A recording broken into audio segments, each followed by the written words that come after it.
Boa noite, turma. Professor Carlos, sejam todos bem-vindos. Hoje abordaremos a aula 5. Como sempre, nós descrevemos aqui rapidamente uma síntese, da aula anterior e de tudo que nós já vimos, na verdade. Então, na aula anterior, nós vimos sobre metodologia. Vimos que ela pode ser quantitativa e qualitativa. Ela pode ser as duas também. Neste caso, nós chamamos de pesquisa mista, ok?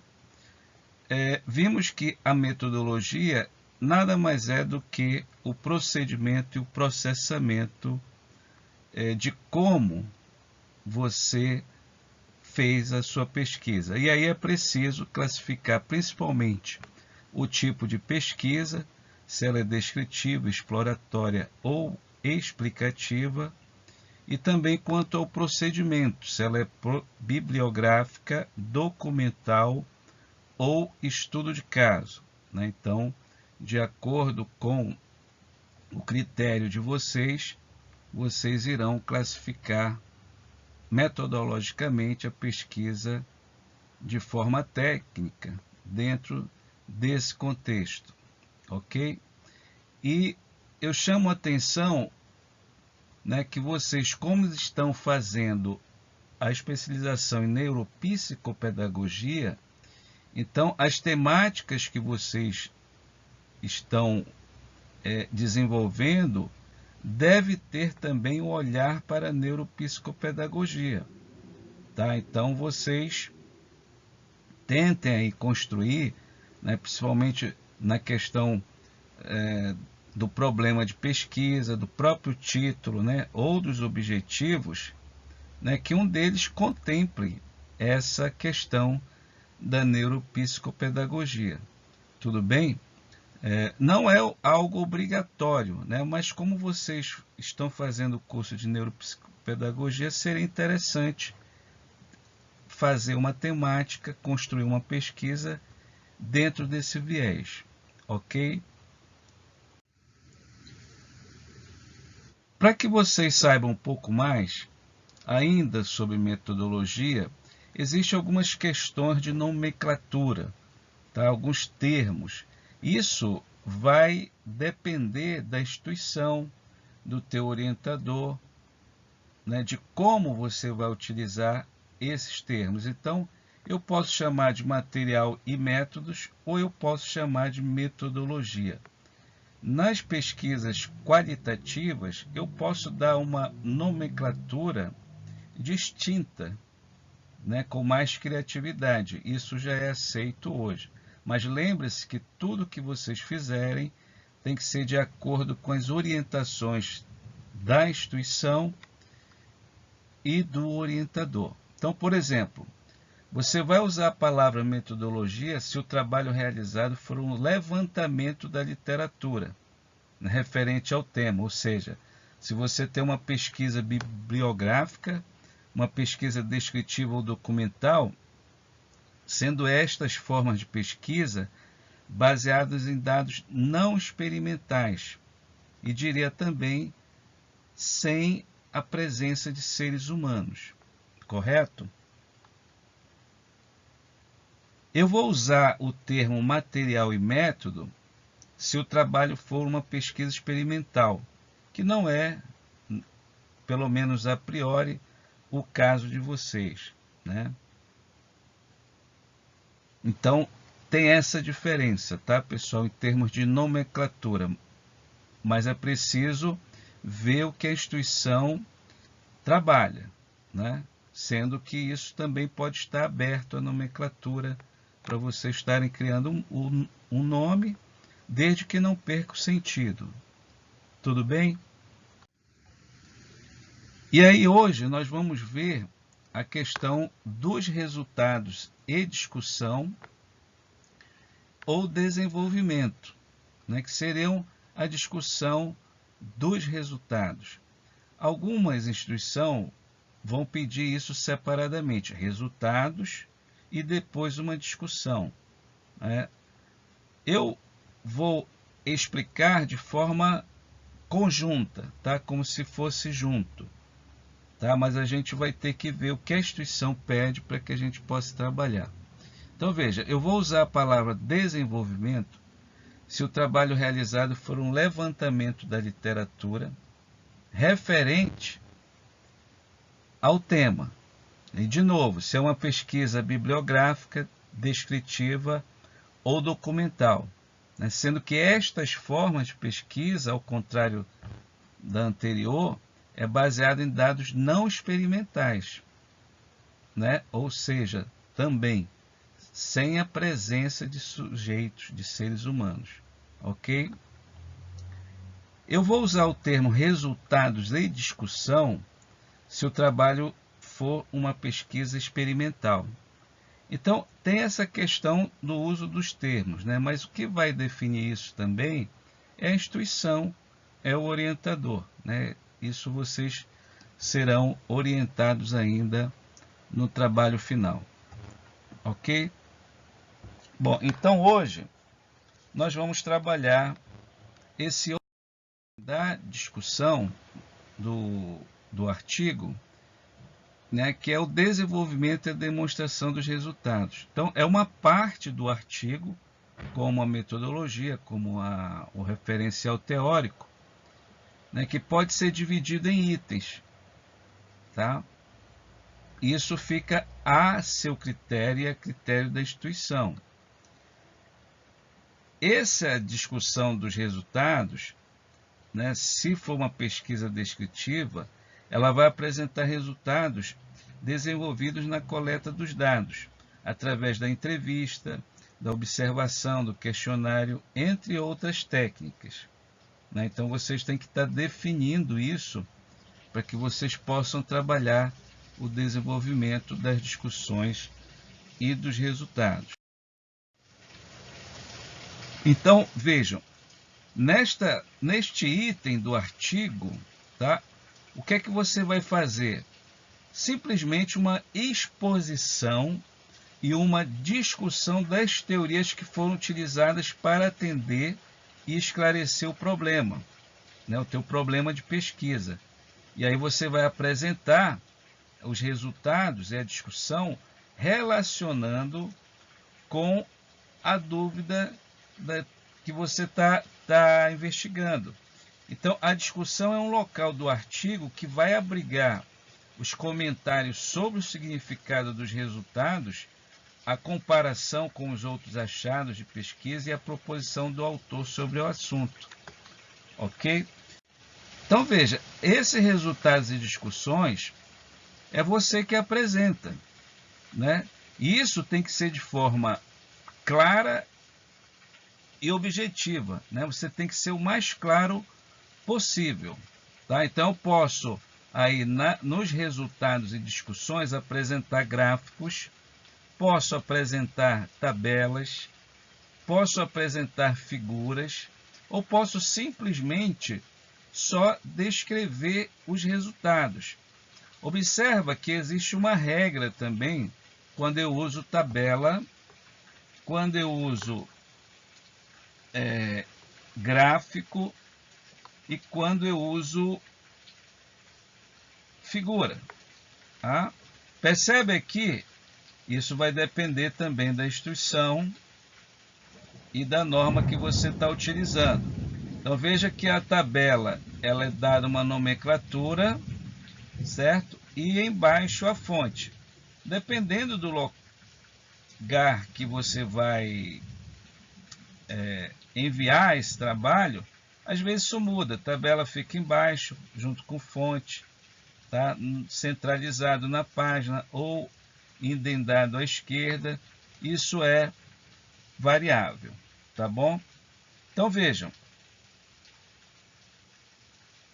quando você for fazer os seus resultados e as discussões, é bom que vocês utilizem gráficos, tabelas, figuras. Veja que a tabela ela não tem a borda lateral, certo? Ela pode ter aqui linhas verticais, mas nas bordas laterais Não, né? Porque diferencia do quadro. O quadro ele é todo fechado, não é isso? Com colunas e linhas.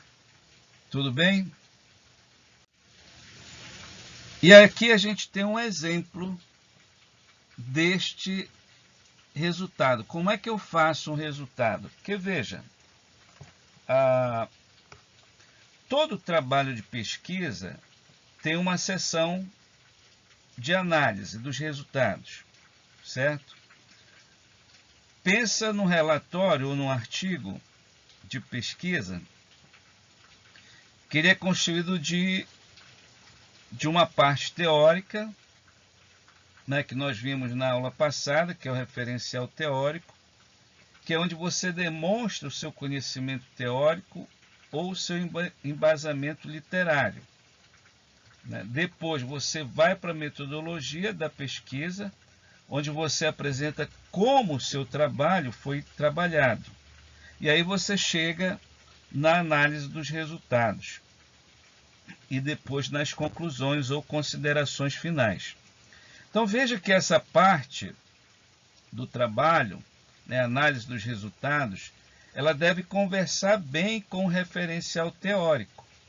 Né? Você pesquisou um referencial teórico com uma finalidade, né, de conversar agora aqui no resultado com o que você colocou lá no teu referencial e principalmente na metodologia. Claro que para cada metodologia você vai dar um tratamento, né, para os dados. Então, essa análise dos dados depende muito da tua metodologia. Né? Se você usou entrevista ou questionário, e aí você pode estar utilizando esses gráficos, esses quadros, essas figuras. Tá? Mas se a pesquisa for bibliográfica, veja que aqui no resultado, se a pesquisa for bibliográfica, na parte teórica, lá no referencial, você não se envolve muito. Você traz o que a literatura diz. Né? Então, você se envolve agora aqui nos resultados, dando os seus ingredientes necessários, né, suas impressões e suas críticas. Tá? Então, se o teu trabalho for bibliográfico ou documental, lá no referencial teórico você traz as ideias dos autores. Mas quando você for analisar a discussão dos resultados no trabalho bibliográfico ou documental, aí você já se envolve mais com as ideias dos autores. Aí você tem que aparecer no texto de forma mais prática. Tá? Então, na análise de discussão, você vai descrever e interpretar. Então, por exemplo, aqui eu tenho uma pesquisa, por exemplo, que foi realizada na escola, né, em várias escolas, e aí eu peguei dados da escola 38. Né? Observa que eu coloquei num gráfico, tá? Esse gráfico ele tem interpretações. Então, ao analisar os dados obtidos pela escola 38, foi possível identificar um aumento consciente ou consistente entre 2008 e 2011, apresentando um pico em 2012 e uma rápida queda em 2013. Após esse período, a escola conseguiu levar seus indicadores na tomada de 2015, tal como pode ser observado no gráfico 38. Tá? Então, aqui eu faço uma análise e apresento o gráfico. E aí eu continuo na minha análise e discussão, né, com o mesmo gráfico, percebam. Tá? E aqui eu coloco, olha, tal elevação dos indicadores pode ser fruto, ou seja, é uma opinião minha. Né? Aqui é o resultado que eu obtive, aqui eu estou fazendo uma discussão. Né? Tal elevação dos indicadores pode ser fruto de uma gestão pedagógica voltada ao acompanhamento sistemático dos diversos problemas identificados pela escola, etc, etc. Okay? Então vejam que na análise e discussão você traz os dados, certo? Que você coletou, representa esses dados através de um gráfico, de uma tabela, de uma figura e explica, né? E aí você continua conversando com os autores, né? Por isso que você trabalhou referencial teórico, né? Eu posso trazer aqui algum referencial para fortalecer o resultado, ok? Então é assim que funciona a análise e discussão dos resultados. Tudo bem? Agora, algo importante também na discussão é que nesse item nós vamos falar do teu trabalho, né, que também é um trabalho que dá trabalho para fazer, né? A discussão não é algo simples, né, porque você tem que aparecer no texto. Então, por que que ele dá trabalho? Porque é o cerne da tua pesquisa, da sua percepção, né, da tua estrutura interna de pesquisa, né, onde você vai mostrar essa estrutura interna, é onde você argumenta, né, e o argumento ele não pode ser feito de qualquer maneira, ok? Então, veja, não saber como não deve fazer a discussão ou qualquer parte do teu artigo já é um bom caminho para saber o que você vai fazer, né? Então, pelo menos se eu não aprender o que eu devo fazer, eu tenho que pelo menos saber o que eu não devo fazer, tá? Esse também é um caminho para que a gente chegue a um artigo de qualidade. Tudo bem? Então veja, algumas pessoas vão entender essa parte ou esse item da pesquisa dizendo que a discussão é um lugar que você vai comparar seus dados com a literatura, ou é um lugar que vai discutir os seus dados. Não é nada disso. A discussão é onde você vai pegar as suas evidências e mostrar para o leitor por que delas você vai aceitar certas conclusões. Esse é o raciocínio que você tem que ter ao fazer a análise e discussão. Você vai trazer as evidências, tá, para fazer um raciocínio. Tá? Então é importante que você fuja do que Volpato chama de discussão fofoca. O que é essa discussão fofoca? O indivíduo começa assim: nossos resultados concordam com Silva 2009. Ou seja, é uma conclusão similar expressa por outras fontes, né? Por exemplo, isso na verdade só mostra que o teu trabalho é igual ao do outro, né? Por exemplo, se você coloca assim: observamos que a aprendizagem é menor na escola X, esse é o teu resultado, né? Aí a gente descreve: Silva 2015 relatou aumento dessa aprendizagem. Smith 2017, por outro lado, relata a redução da aprendizagem. Mas Santos 2018 mostra que, né? Então veja, isso é o que ele chama de discussão fofoca, né? Fulano disse isso, ciclano disse aquilo, né? Então você não diz nada praticamente, você só replica a ideia dos outros, né? Então, a análise e discussão, você deve chegar a alguma coisa, né? Qual é a sua novidade, né? É isso que tem que aparecer na análise e discussão. Qual é a tua novidade, né? Então você tem que mostrá-la e demonstrá-la, certo? Você tem que mostrar o seu discurso, né? Isso não impede que você converse com os autores, ou seja, tragam referenciais para a tua análise e discussão.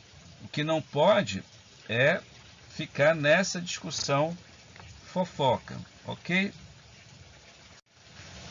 Bom, se o teu trabalho for uma revisão da literatura, Vamos supor que você pesquisou 15, 20, 30 artigos. Tá? Então, quais são os dados que eu tenho que ter desse material coletado? O título do estudo, né? O tipo de estudo, se ele é qualitativo, quantitativo, exploratório, descritivo, a instituição, né, que esse trabalho está submetido, se ele foi para uma revista, qual o nome dessa revista, qual a classificação dessa revista, né, se ela é Qualis A, se ela é Qualis B, os autores, né, os nomes dos autores, aí você representa pelo sobrenome, né, se possível, a formação desses autores, o ano desse trabalho, e aí você faz uma síntese desse estudo. Né? Então, nesse caso de um trabalho bibliográfico ou documental, o teu resultado e a tua discussão vai ser a análise desses materiais que você coletou. Então, juntando todos eles, vai dar a tua análise. Tudo bem? E aí, ainda nos resultados e discussão, você pode ter um guia aqui para você trabalhar a tua escrita científica. Né? Você começa com uma introdução, né, fazendo uma discussão, pode trazer o objetivo ou o problema de pesquisa de forma contextualizada. Você faz um breve desenvolvimento e aí começa a discutir os resultados. Né? E sempre bom mostrar nesses resultados quais foram as tuas limitações e quais são as tuas recomendações.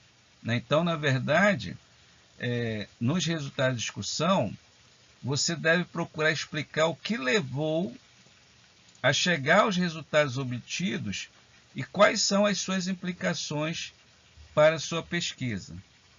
Tá? Então, isso é resultados e... Ok? Então, um outro item são as considerações finais ou conclusões. Né? Uma instrução vão utilizar considerações finais ou conclusões. O que é recomendado é que você use considerações finais, porque nunca nenhum trabalho é concluído definitivamente, certo? Então, nas considerações finais, você vai relacionar diversas ideias desenvolvidas ao longo do trabalho, dentro de um processo de síntese. Né? Você não vai se alongar muito, né? Você traz a síntese dos principais resultados, com alguns comentários, né? Você comentando, né? E as contribuições trazidas pela tua pesquisa, tá certo? Então, veja, a conclusão é o fechamento do trabalho, né? Respondendo a tua hipótese, a tua questão de pesquisa, os teus objetivos, né? Que você apresentou lá no início do teu trabalho, certo? O que não se permite nas considerações finais é que você inclua dados novos, que já não tenham sido apresentados anteriormente. Tá? Então, não repete lá as coisas que você fez na discussão dos resultados. Certo? Aqui você traz as suas principais conclusões, lembrando, nas considerações finais eu tenho que responder a minha questão de pesquisa e os meus objetivos, tá? E aí, pessoal, é importante também que vocês verifiquem essa linguagem do artigo, a escrita do artigo. Nós não somos professores de português, né? Eu não sei se na turma tem algum professor de português, né? Mas como o português é cheio de regras, é aconselhável que no final do teu trabalho você mande para alguém que entenda para fazer uma revisão. Mas o que eu tenho que ter em mente nessa escrita científica, ou na linguagem do artigo, veja, eu não posso falar ou escrever no artigo como eu falo. Né? Existe um critério científico para isso, né? Dentro do artigo. Então você tem que ter objetividade, né? Ou seja, a linguagem objetiva deve afastar as expressões eu penso, eu acho, parece-me que, né? Isso dá margem à interpretação simplória e sem valor científico, né? Fica mais no senso comum. E aí você tem que prezar pelo estilo científico, né? Que é informativa, racional, firmada em dados concretos, onde você pode apresentar argumentos de ordem subjetiva, né? Lembra que isso tem a ver com a pesquisa qualitativa, porém dentro de um ponto de vista científico. Eu não posso perder essa linha científica, tá? E um vocabulário técnico, né? A linguagem científica, ela serve-se do vocabulário comum utilizado com clareza e precisão, mas cada ramo da ciência possui uma terminologia técnica, né, que você deve observar. Então, na neuropsicopedagogia, deve ter alguns termos que são mais comuns de serem usados, né, do que diferente de outras áreas, tá? A correção gramatical, como eu falei, né, a gente pode estar dando aí para alguém que é da área, né? Então, o que faz eu escrever e falar menos errado é leitura, tá? Então, quanto mais eu leio, mais eu estou preparado, não é isso? Então, a correção gramatical é indispensável, tá? Você deve procurar relatar a pesquisa com frases curtas, evitando muitas orações subordinadas, intercaladas com parênteses, no único período, tá? Outra coisa é o uso de parágrafos, né? Você deve ser dosado na medida necessária para articular o raciocínio. Toda vez que se dá um passo a mais no desenvolvimento do raciocínio, muda-se o parágrafo. Então, eu já comentei isso em aulas anteriores, ter um equilíbrio nesse parágrafo, né? Um parágrafo de 5 linhas, 4 linhas, um pouquinho mais, né? Mas não pode ter um parágrafo de meia página, aí fica até ruim de ler, tá? E você pode estar usando recursos ilustrativos, gráficos, figuras, desenhos, tabelas, tá? Então, isso é muito importante. Essa questão do recurso ilustrativo, ela enriquece muito o trabalho, tá certo? Então, vocês podem estar utilizando aí também. Ok? Então, para fechar a nossa aula, tá? A gente termina com a frase: um sonho não se torna realidade num passe de mágica. Requer suor, determinação e trabalho duro. Tá? Então, 90% do sucesso baseia simplesmente em persistir. Então, aqueles alunos que estão tentando fazer, estão errando, mas estão persistindo, fatalmente chegarão ao sucesso, né? Não cai nada do céu. Se eu ficar reclamando, colocando dificuldade, eu não consigo terminar, chegar ao meu objetivo, né? Então, é preciso determinação, é preciso que eu não faça de um problema outro problema, né? Os problemas estão aí para a gente mostrar nossa capacidade de solução, ok? Então, obrigado e até a próxima aula.